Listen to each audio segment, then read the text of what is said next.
అందరికీ నమస్కారం. గుంటూరు నగరంలోనే చాలా విశిష్టమైనటువంటి ప్రాంతం సంగడిగుంట ప్రాంతం. పేదలు, మధ్యతరగతి ప్రజలు, ముఖ్యంగా మైనారిటీ వర్గాలు ఎక్కువ శాతం నివసించేటువంటి సంగడిగుంట ప్రాంతంలో కబాడిగూడెం మరీ ముఖ్యంగా పీకలవాగు డ్రైన్ ఉండటంతో పెద్ద ఎత్తున మురికి నీరు కూడా రోడ్ల మీదకి వచ్చేటువంటి పరిస్థితులు.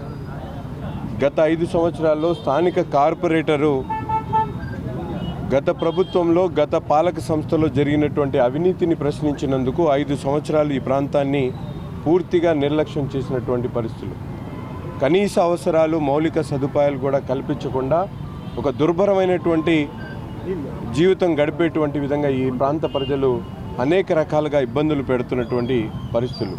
కానీ కూటమి ప్రభుత్వం ఏర్పడ్డ తర్వాత చెప్పినటువంటి మాట ప్రకారం ఏదైతే కబాడిగూడెంకి సంబంధించినటువంటి 2, 3, 4, 5, 6 లైన్లు లో లేయింగ్ ఏరియా ఉండి వర్షపు నీరు పెడితే రోడ్డు మీద బురదమయ్యేటువంటి పరిస్థితుల నుంచి ఈరోజు ఈ స్థానికంగా ఉన్నటువంటి ప్రజలకు ఉపశమనం కలిగించాలనే ఆలోచనతో దాదాపు 1.5 కోటి బడ్జెట్తో నగరపాలక సంస్థ నిధులతో జనరల్ ఫండ్స్తో ఈరోజు పూర్తిగా డ్రైన్స్తో పాటు రోడ్స్ని కూడా నిర్మాణం చేసేటువంటి కార్యక్రమం చేపట్టడం జరిగింది. అంతేకాకుండా ఈ డివిజన్కి సంబంధించి మరీ ముఖ్యంగా నల్ల చెరువు వాకింగ్ ట్రాక్ గతంలో 5 సంవత్సరాల్లో ఒక తట్టమట్టి కూడా వేయలేనటువంటి పరిస్థితులు, అక్కడ వాకింగ్ చేసేటువంటి ప్రజలు ఇబ్బందులు పడుతున్నటువంటి పరిస్థితులను చూసి ఆ వాకింగ్ ట్రాక్ని కూడా ఈ ఎండాకాలంలో అక్కడ ఉన్నటువంటి ఏదైతే చెరువులో ఉన్నటువంటి నీరు కొద్దిగా తగ్గిన తర్వాత చుట్టుపక్కల అక్కడ డ్రైన్స్ నిర్మించడంతో పాటు కాంపౌండ్ వాల్తో పాటు గ్రీనరీని పెంచి టాయిలెట్స్